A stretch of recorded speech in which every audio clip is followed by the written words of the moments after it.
my But dog. entrepreneurship is, to my mind, an absolute calling. You cannot today get up and decide one day and say, hey, you know what, today I want to be an entrepreneur. Or you know what, today I want to go across and become a businesswoman. Or you know what, today I want to go across and start a wellness platform. Or I want to do X, Y, Z. It has to be a calling to say, I want to go across and create something, build something, make something perhaps which is tangible and intangible at the same time. Every entrepreneurship venture, every journey has tangibility and intangibility attached to it. Without that calling, no one can become an entrepreneur. Now, coming back to your life, to say that things were great, you were doing what you were doing, happy doing what you were doing, that you said, including multiple facets, multiple awards, you could continue doing what you were doing. And again, for the benefit of a lot of our viewers, a lot of them believe entrepreneurship today is a trend, Pooja. They want to go into it because it's like the thing to do. It's the moment to be in. Everyone's talking about it. Social media is talking about it. Wow, it's such a cool thing to do.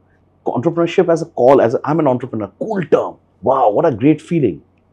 But no one realizes that at the end of the day, every single person who succeeded has succeeded because that calling is very strong to go through all the baptism by fire. Yeah. It's baptism by fire at every day, every moment. Oh, tell and me about it. It's a goddamn lonely journey. It is so lonely that it can wrench your heart out. It can at times make you rethink and second guess everything that you're doing in life. There are times at night even I would wake up with palpitations saying, why the hell am I doing what am I doing? I think every entrepreneur goes through life is so easier in the other way when you're getting the salary as against going out and paying the salary. Absolutely. But let's go back to that calling for the benefit of our viewers. When did that calling happen? How did that calling happen? How did Pooja Bedi, the actress, the brand, the glamour, the diva, the symbol, turn and say, hey, you know what? There is a larger calling of doing something. Happy Souls is something which is far bigger and perhaps associated far stronger to the brand of Pooja Bedi than everything else. I think every journey you take is entrepreneurship. Even being in films was entrepreneurship because you are taking the hugest risk. You don't know when the next film will come to you. You have to be bloody good at your craft. You have to invest into yourself because you are your product, right? You are investing into dance classes, into acting classes, into PR, into networking, into today's times, social media, brand building. Everything is the spirit of everything. It's entrepreneurship at its best, I would say, because it's all focused on you.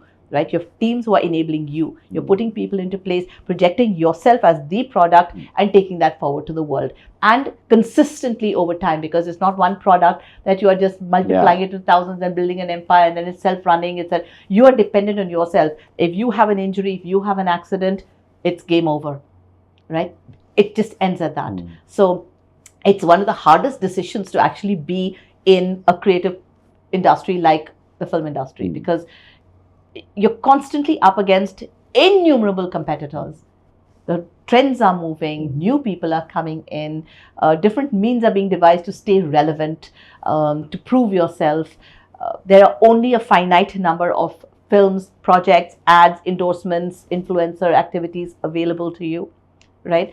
And you have to think of not just what's happening today because you're relevant, but what would happen 30 years down the line. Would you still be relevant 30 years down the line? Who's putting food on your table? It's you. And that's a very tough decision to make, right? So to me, that has been my greatest entrepreneurial journey in a sense, because that actually has carried forward, the hue of that has carried forward to me being where I am today in my new entrepreneurial journey today. So to me, again, having the family legacy that has infused into my DNA, whether it's my grandfather who was a spiritual energy healer, my grandmother, high ordained Buddhist nun, my mother, full of her philosophies and all the great poets and literary authors and thinkers and the gurus and all of that space coming to my life. The fact that I'm the 18th direct descendant of Guru Nanak Saheb, right? Somewhere in the DNA is the energy charge of that.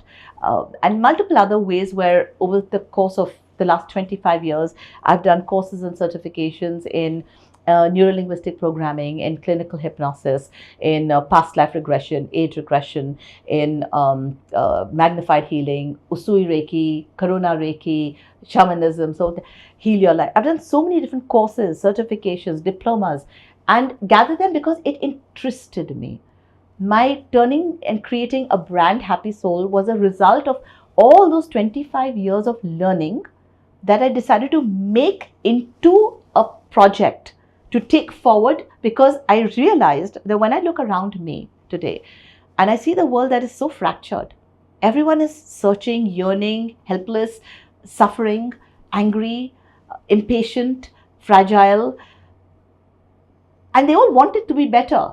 They just don't know how. They don't know how to help themselves.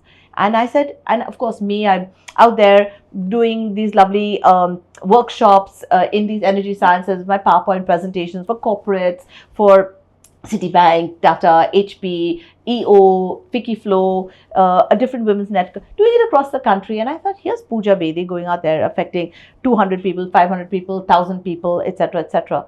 I need to take this when I look around me, and if I'm seeing the world the way it is, and it makes me so sad to see people not being able to help themselves when they want to help themselves.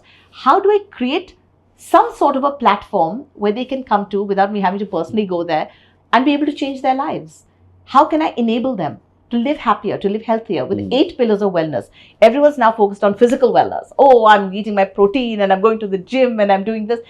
It's 8 pillars of wellness. It's your mental, it's your emotional, it's your physical, it's your spiritual, it's your environmental, it's your sexual, it's your financial, it's your social. All these forms of wellness are equally important. Today you have all the money in the world, you're financially really set, but you're physically not okay. Problem. You have the money, you have the physical health, you don't have mental health. Problem, right? You have all of that, you don't have sexual health, you don't have social wellness. You don't have social wellness because you're just lonely and alone at the end of it all. Everything impacts us, your environment around you, the pollution that you're inhaling, the diseases that are rampant, right? Your immunity, for example, is dependent on so many things like squalor and so much. So how can we help people help themselves, right?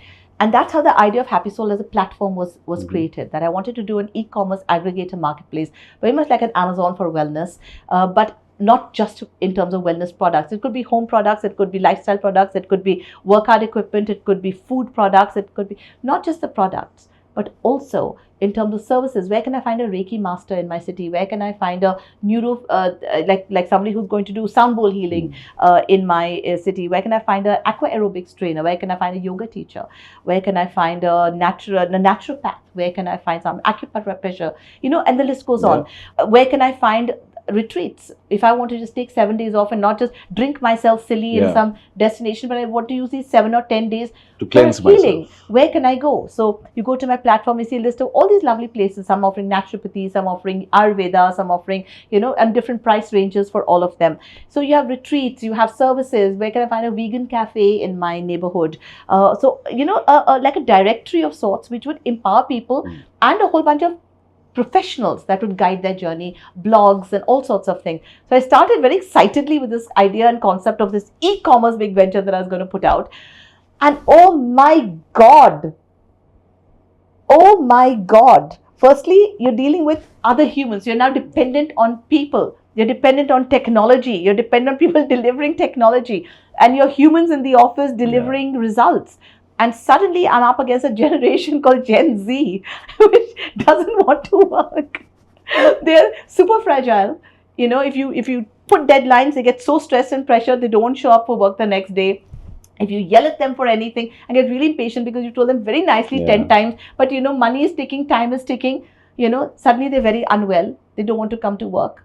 It's just, I get flabbergasted because that part of life is something that I never bargained for, right? So in my company, I'm the one who has the vision, I have the mission, I have the ideas, I have the strategy, I have the marketing plans, I know what the alliances I'm going to come up with, I know my marketing plugins, I know exactly who I'm going to tap with for what and how I'm going to put things together.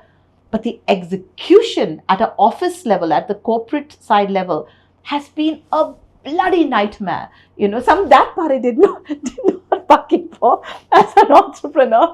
And honestly, it has driven me nuts.